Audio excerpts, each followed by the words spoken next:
Nilay Trivedi asks, when will the next research result in archaeology and genetics come that will destroy the Aryan invasion theory? So the next big research that will, like you say, destroy the Aryan invasion theory is going to come from the science of genetics. See, this theory was first proposed in the 19th century on the basis of biblical arguments. It was then reinforced on the basis of supposedly perceived differences in skin color and race between the people of North India and South India. And after the discovery of the Harappan metropolises of Harappa and Mohenjo-daro, it was postulated that this represented a pre-Aryan, that is, Dravidian civilization. Now, all of these hypotheses have been demolished with evidence.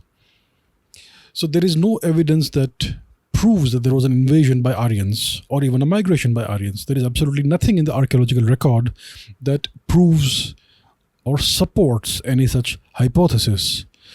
So once that happened, once the archaeological evidence went against this theory, the proponents of this theory fell back upon linguistic evidence. So they claimed that linguistics supports the Aryan invasion theory. And then scholars such as Shrikant Talagiri and Konrad Elst and others, when they debunked all of these claims, then the proponents of this theory had no option but to fall back upon the science, the newly emerging science of genetics in the early 20th century. And so they now claim that the theory is correct based on genetic evidence, and they proclaim that genetic evidence should now be the only criterion that decides whether this theory is correct or not, which is laughable and absurd because genetics has no correlation with language and culture and religion.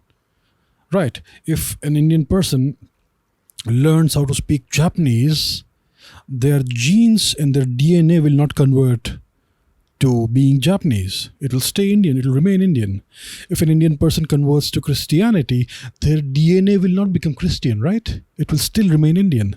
So there is no correlation between either religion or culture or language with genetics.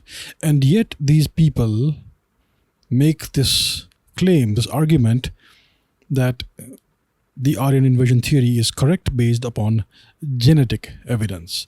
And the bulk of this genetic evidence is based upon the supposed origin of one particular patrilineal genetic lineage, which is denoted as R1A1A or R-M17.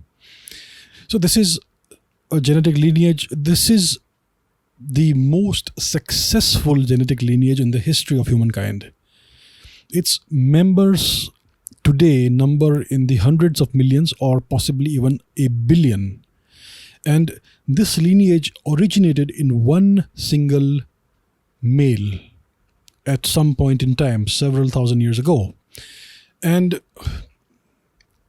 these proponents of this theory, they claim that the origin of this particular patrilineal lineage was somewhere in either West Asia or in Eastern Europe.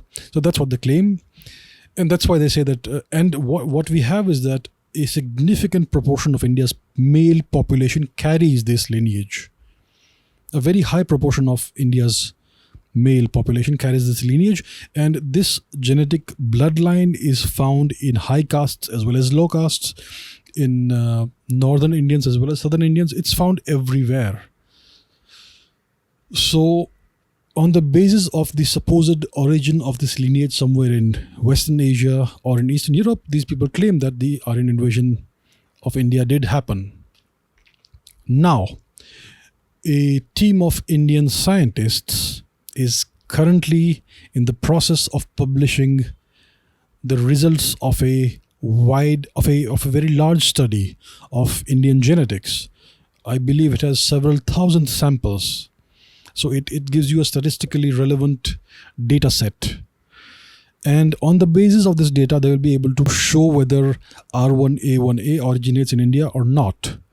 Now, I have been arguing for a very long time that the origin of R1A1A is within this Indian subcontinent. And let's see if this paper supports what I've been saying or not. So this study is being done by Indian scientists. The lead scientist is Dr. Neeraj Rai, a friend of mine, great guy. So this result is expected to be published soon. It could be next week. It could be sometime in the next 6 months.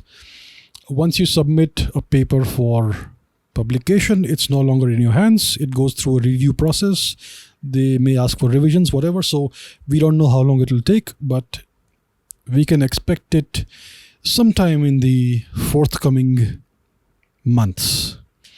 So I believe that this is the result that will end this Aryan invasion myth once and for all. So let's wait and watch.